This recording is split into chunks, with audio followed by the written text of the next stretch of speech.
അമ്മേ നാരായണ, ദേവി നാരായണ.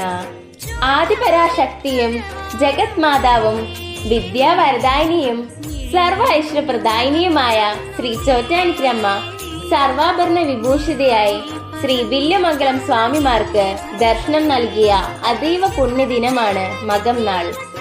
ഈ ദിവസം 30 കോടി ദേവതകളും ചോറ്റാനിക്കരമ്മയെ തൊഴുത് സർവ ഐശ്വര്യങ്ങളും നേടുന്നു എന്നാണ് ഐതിഹ്യം. 1000 മുറ ജപത്താൽ പുണ്യങ്ങൾ പൂത്തുലയുന്ന പവിഴമല്ലിയിൽ പൂക്കുന്ന പുണ്യം പോലെ വില്യമംഗലത്തിനരുളിയ വരദാനം പോലെ നമുക്കും വരി നിൽക്കാം ദേവിയെ കാണാൻ, അമ്മയെ കൈതൊഴാൻ, പാദങ്ങളിൽ അലിഞ്ഞു ചേരാൻ, കണ്ണും കാതും മനസ്സും ചോറ്റാനിക്കരയിലേക്ക്.